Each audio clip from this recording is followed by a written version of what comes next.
What's on, ladies and gentlemen? My name's Ross, I like games, and today, well, I showed you some new yellow Digimon earlier, but I did not show you all the new yellow Digimon. The video wasn't quite long enough. We ran out of time. That was a little bit sad. So here's my continuation showing you, and now I can finally say, all the yellow Digimon coming around in Great Legend. And I want to start off with a very nice one here that absolutely has a hook worth playing it. Pitamon. Translations here from digimoncard.dev/Google Translate. Now, Pitamon here is a level 4, and we've got a 6 cost to play normally, which is pretty high for a level 4, but 1 cost to Digivolve. And I absolutely adore this. Absolutely adore this. Because level 4 should cost 2 to evolve, so as soon as you can get a level 4 with a 1 cost to evolve, all of a sudden you are faster. You are in a better position. And I believe it's only the second time we've seen this. There was Turiamon, over in BT3 over in Japan, that did give you a 1 cost to Digivolve level 4. So now we've got just that little bit of extra variety. And it means that if you want to play a speed yellow deck, like you're not just going to be playing 4 level 4s in a deck. If you want to play speed yellow, you really want all your level 4s to Digivolve for 1 cost. Now you can have 8 that Digivolve for 1. That is huge. The 5,000 power isn't terrible. It's on the higher end for level 4s. But bear in mind, that doesn't really matter. It's a 1 cost to Digivolve, which is huge here. Oh, but there's also a skill. It's a blocker.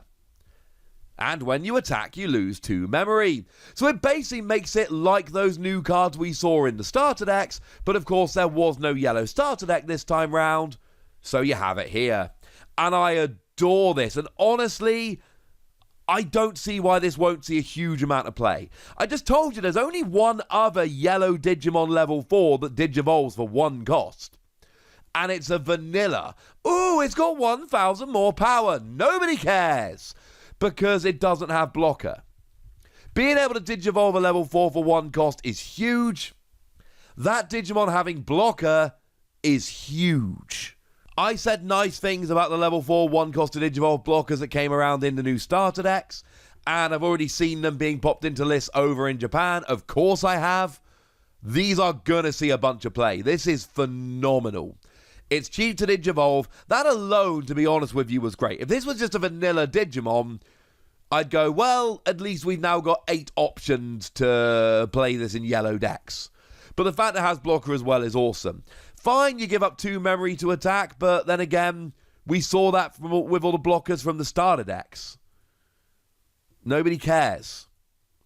We saw it in Unimon, who's the yellow blocker from the starter decks. But again, nobody cares. Unimon has still seen a huge amount of play in yellow decks because it's all we've had. It is the generic yellow blocker, so we play it in lieu of having a better option. This is a better option. I mean, you lose 1,000 power and you pay 1 more to hardcast it, but you pay 1 less to Digivolve, so yeah. And of course, it means yellow's got a bunch more blockers now. Seriously, Unimon was the only one we had, so not only have we doubled the amount of level 4s that Digivolve for 1 cost, we've doubled the amount of blockers. Make no mistake about it, this is a big card that's going to see a whole bunch of play. But how about Chromon? Could Chromon be a big card that sees a huge amount of play? Maybe.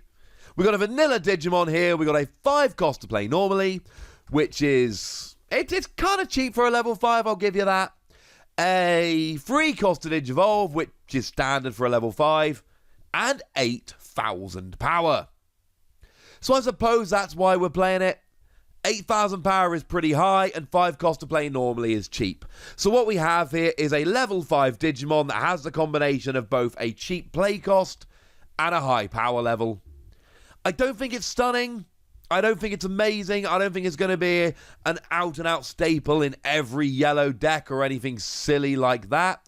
I think it's nice, but I don't think it's amazing. I think it's okay. Now, the thing is, if you want a kind of generic vanilla level 5, we do already have Piximon. Now, Piximon is a 6 cost to play normally, not a 5, but it's the same to Digivolve and it's 9,000 power. And when you get up to like 9,000 power, that extra 1,000 power can make a huge difference because there's going to be a lot of Digimon in and around with the same kind of power. So I don't know how much I love this more than Piximon. I mean, how often are you really going to want to hard cast these anyway? And you might. But the question you've got to ask yourself is, are you going to hard cast this often enough to be willing to give up 1,000 power? Because if you hard cast it, you save a memory, that's worth it. If you don't, you're just giving up 1,000 power. If you're asking me to choose based on the Digimon or the artwork, I'm going Chromon every time. It's awesome. If you're asking me to choose based on the card, I like Piximon more. I'm sorry. Now, in terms of awesome weird names here, how about Hippogriffamon? Now, Hippogriffamon, as well as having a cool name, comes in as a level 5 with a 6 cost to play normally, which is pretty standard, 3 cost to Digivolve, which is pretty standard, and 6,000 power, which is alright. I mean, it's on the lower end power-wise, but it's also on the lower end cost-wise, so, I don't know, we'll probably forgive it. But it's got a skill whereby if you have 3 or fewer security cards remaining, one of your opponent's Digimon gets minus 3,000 power for the turn. Oh, well, that's quite nice. So it might be a 6,000 power Digimon, but it should be able to take down 8,000 power Digimon and survive, because I believe the skill will come in before the battle. So you essentially lower them down to 5,000, and then you take them out while surviving. Or you just take out a little 3,000 power Digimon. Your opponent's trying to get rolling. They're playing these little Digimon, trying to make sure they're putting themselves in a position to be able to attack loads and win. And you just go, ha ha ha ha, I'm taking one of them out. And that's kind of hilarious. And I really enjoy that. That makes me very happy indeed. Now, one thing which is kind of interesting here is in the video I showed you earlier today, I showed you Growlmon. And I told you that Growlmon had an inheritable skill whereby if you had 3 or fewer security cards remaining, you get to, when you attack, give yourself an extra 1,000 power as an inheritable skill. So this is really if you're playing a kind of slower, more comebacky yellow deck. You're basically saying, look, you're going to take a couple of quick security cards, hopefully just 2, and that's going to suck and that's going to put me back a little bit, but don't worry your pretty little head about it, because at that point I'm going to be able to get more power with my War Growlmon, I'm going to be able to lower your power using my Hippogriffamon, etc., and that sounds pretty good to me. And at this stage, I need to pivot into talking about War Growlmon, because I just casually mentioned in the video earlier that, oh, we looked at this one before, and I'm not sure if we did or not. I'm looking through my old videos and I'm not seeing it, so let's have a chat about it now. Now, in terms of stats, we got an 8 cost to play normally, 3 cost to Digivolve, 7,000 power, which puts it on the high end for hard casting, but it also puts it on the high end for power. We've got that really nice inheritable skill that if you've got 3 or fewer security cards remaining, you get an extra 1,000 power. And what you really want to do is combine this with Growlmon, so then your level 6 or above has an extra 2,000 power. So the ideal situation here is your opponent takes a couple of cheeky early security cards, and then you really make them pay for it. Or your opponent deliberately doesn't do that. They deliberately don't take early cards for that exact reason, and you just get to sit and chill and go, you know what? This sounds like fun to me, because you're not doing something you want to do to try and slow me down, and I am totally okay with that. But it does have another skill as well here, Digiburst 2. One of your opponent's Digimon gets minus 4,000 power, which is nice. Now, Digiburst 2, remember, means you've got to discard 2 Digivolution sources, which means you're only ever going to be able to use it once. Best case scenario, you go level 2, level 3, level 4, War Growlmon. That gives you 3 security sources, and means you got to discard 2 of them to use this skill. So it's a one-time deal. But one thing which really does need to be borne in mind is that you've still got the nice inheritable skill with War Growlmon here. So you Digivolve up into it, Digiburst away 2 Digivolution sources to lower one of your opponent's Digimon by 4,000, keep 1. Let's face it, you're probably going to try and keep the Growlmon here, and then you Digivolve into another Digimon, which is going to have an extra 2,000 power, and this adds up beautifully. Minus 4,000 power can either break a power tie, you bring an 11,000 power down to a 7,000 and delete it with an 8,000, for instance. That could work. Maybe Chromon. Just putting that one out there. And the average level 6 does have 11,000 power. Or you just delete a 4,000 power or less Digimon and then Digivolve up into something more powerful. I like War Growlmon here.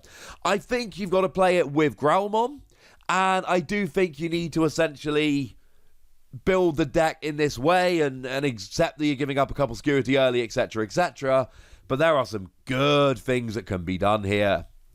And then we need to finish off taking a look at an option card here. I'm afraid there's only one yellow option we've not looked at yet, so it doesn't get its own video. It gets popped in on the end of this one, and I'm not even sorry. Not even a little bit. So what do we have here? We've got a 4-cost yellow option card. All of your opponent's Digimon get minus 3,000 power for the turn. And as a security card, you activate this card's main effect. Oh. Yeah, this is nuts. This is very much like Volcanic Dramon. Not entirely like Volcanic Dramon, of course. It's not perfect. Volcanic Dramon, you lower or you delete all your opponent's Digimon with 4,000 or less. This just lowers them all by 3,000, which is, of course, not perfect. But we are really splitting hairs here, ladies and gentlemen, because the fact of the matter is, this is a shameless tech against Rookie Rush. And given that, like, all colours seem to be giving really good options against Rookie Rush, it does seem a little bit like the card designers are bored of that deck and want it gone. It ain't perfect. Rookie Rush will play a bunch of Digimon potentially with a bit more power. And I showed you Falcomon in the previous video, which has 5,000 power, which can absolutely survive. But if you look at the standard Rookie Rush deck, the majority of them have 3 power or less. They'll probably be playing Mushroomon, 2 cost to hardcast, and it's got 4,000 power. So, you know, Mushroomon will survive here where it wouldn't survive against Volcanic Dramon. But I mean, that's about it. Most Rookie Rush decks are playing 1, 2, and 3,000 power Digimon, and you really get to take advantage of them here. Is it a perfect card that will guarantee you beat Rookie Rush every time? No! Obviously not. Is it a 4-cost option card that could really start to turn the tide against Rookie Rush? Oh my goodness, yes. Because one thing you need to bear in mind here is that even the Digimon it doesn't delete, you know, it's going to bring Mushroomon down to a 1,000 power Digimon. So you can use a 2,000 power Digimon to delete it. It's going to bring a 5 down to a 2, and you can use a 3,000 power Digimon to delete it, etc. So even the ones it doesn't delete, you are going to be able to essentially take down even with your weakest Digimon, and that's why I think this is a great card. If you're playing yellow and you're worried about Rookie Rush, Purge Shine says hello. So there we go, ladies and gentlemen. Now we've looked at all of the lovely yellow cards from BT4, and now it's over to you guys. I want to know what you think about these. I want to know if any of these are amazing in your eyes, if any of them are terrible, if you disagree with my takes. Whatever you want to tell me. Go nuts, but be nice. And then make sure you like this video, subscribe to this channel, follow me on Twitter at TheWassy. That's where we talk Digimon and a whole bunch of other card games. And please do consider checking out patreon.com/PTCGradio, where you can support the channel, get some bonus podcasts and all kinds of fun things. But by far, the most important thing as always, look after yourselves till next time, would ya? Thank you very much for watching. My name's Ross, and you've been watching Wassy Plays.